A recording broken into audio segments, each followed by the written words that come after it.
Synchronicity and the Soul. There are more things in heaven and earth, Horatio, than are dreamt of in your philosophy. William Shakespeare. Synchronicity and the Soul. It happens to people all the time these days. Something prompts you to look at a digital clock at exactly the same time of day or night, 1:11, 3:33, 4:44. You think of someone and soon thereafter that person contacts you. Or you've just read an article, you get into your car, and while driving along you notice that the numbers and letters on the license plate in front of you reflect the subject of the article you've just finished reading. Or, you see spelled out on the truck in the lane next to yours the actual words or names that appeared in the article. The odds against such occurrences are so great that when we notice them, they tend to stop us dead in our tracks. Like scenes of exquisite beauty, they take our breath away. Playing back the sequence of events in our minds, we realize that had we left home 1 minute later, or had the red light lasted 30 seconds longer, we would have missed the license plate or the sign on the truck. The more we think about it, the more we realize that such perfectly choreographed events cannot happen randomly. And if we think about it long enough, we come up against the limits of the rational mind. Interestingly, it was the power of synchronicity to overwhelm the rational mind that held significance for Carl Jung, 1875 to 1961, the Swiss psychiatrist who coined the term and brought the phenomenon to light. Jung recognized that synchronicity, which he defined as meaningful coincidence, had the effect of breaking through the rationalistic shell of the modern scientific mind.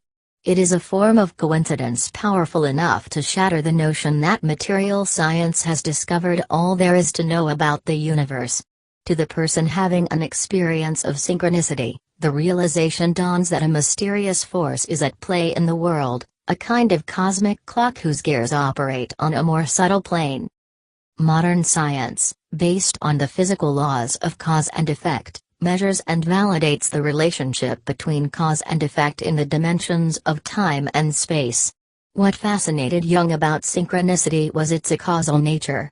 He defined it as an acausal relationship of events, as there is no apparent explanation for the occurrence of two simultaneous events, one subjective and one objective. Further adding to the mystery, Jung noted that the occurrence has special meaning for the person who experiences it. This implies that unknown forces in our universe have the capacity to make visible, in the world of concrete form, the contents of the invisible realm of consciousness.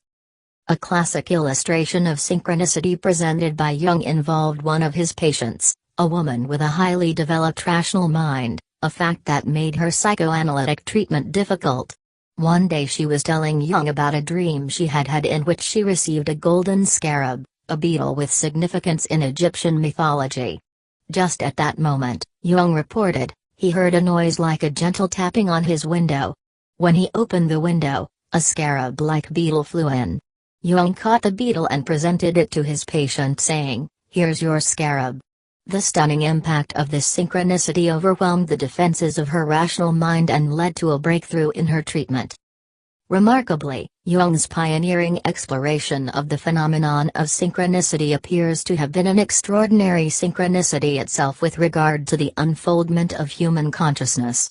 His first writings on the subject were published in the 1950s, a pivotal time in the evolution of consciousness, when individuals around the world first began to report experiences that surpassed the limits of the concrete mind. Jung's ideas on synchronicity added fuel to the revolution in consciousness that exploded in the 1960s, as growing numbers of educated people began to glimpse, whether through spiritual methods or psychopharmacological drugs, invisible dimensions of reality. By the 1970s, the idea of synchronicity had begun to filter into films and novels, and by the 80s, into popular music and games. The extraordinary worldwide success of the Celestine Prophecy, published in 1993, revealed that millions of people on our planet were by then familiar with the experience of synchronicity. The first of the book's 9 insights, presented by author James Redfield as fundamental to the process of spiritual unfoldment, was the importance of meaningful coincidences. He wrote, The first insight is a reconsideration of the inherent mystery that surrounds our individual lives on this planet. We are experiencing these mysterious coincidences, and even though we don't understand them yet, we know they are real. We are sensing again, as in childhood, that there is another side of life that we have yet to discover, some other process operating behind the scenes. For many awakening souls, the phenomenon of synchronicity provides a direct and unmistakable encounter with the mysteries of the spiritual realm. Because the experience has particular meaning to the individual involved, it has the power to open a portal to the world of meaning, which is the world of the soul in the wisdom teachings. Through a dramatic convergence of internal and external realms, in time and space, a kind of rending of the veil occurs for the one experiencing it. It is as if a wormhole into the realm of the soul and the invisible dimensions of the universe suddenly appears. The invisible, subtle dimension of spirit that is closest to our personalities, on the other side of the veil, is the realm of the soul, a realm technically related to the higher dimensions of mind, but one which also provides access to the plane of higher intuition. While the personality exists in a world of constantly changing circumstances and events, the soul dwells in a world of meaning. From the perspective of the soul, the world of outer circumstances is a kaleidoscopic collection of symbols. Everything that we experience on the material plane is symbolic of something hidden within the deeper folds of consciousness. As the soul awakens, it turns to the task of uncovering the meaning of life experiences, attempting to discern what each new circumstance may be trying to teach us. The discernment of meaning is integral to advancement in this schoolhouse of life. Once the needed learning has been extracted from difficult lessons, they no longer have to be repeated. By observing synchronicities and trying to fathom their meaning, we are drawn into the world of the soul, thus accelerating our progress on the path of transformation. Just as the material world functions according to physical laws of cause and effect, the laws that govern physical science, there exist spiritual laws of cause and effect, on subtle levels of consciousness, that govern our existence as souls. What we experience on this earth, as individuals, communities, nations, and civilizations, is conditioned by the law of karma, or cause and effect. With the soul's awakening, we become aware of the functioning of this law, and we learn to mitigate the effects of causes previously set in motion. We do this by learning to see the contents of our outer lives as symbols, distilling their meaning, and assuming responsibility for changing harmful patterns. Given the present state of our world, the wisdom of the soul is more urgently needed than ever. Could it be that increasing incidences of synchronicity are intended to direct the attention of awakening humanity to the realm of the soul? By rending the veil between the world of material living and spiritual realms, even for a fleeting moment, these experiences appear to be catalysts for spiritual evolution, acting to accelerate our transition into the new era. Inexplicable by physical laws, they draw our attention away from the outer world, towards the more subtle realm governed by spiritual laws.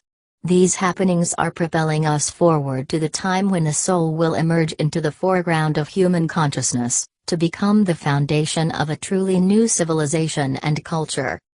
The fact that synchronistic phenomena are growing and spreading seems irrefutable. Compared to the era when Jung first wrote about them, a half-century ago, the occurrence of these mind-bending experiences has become almost commonplace. Recently, a radio program that features cutting-edge topics devoted 2 hours to a discussion of them. People called in to share uncanny incidents, many of which involved numbers, such as 111.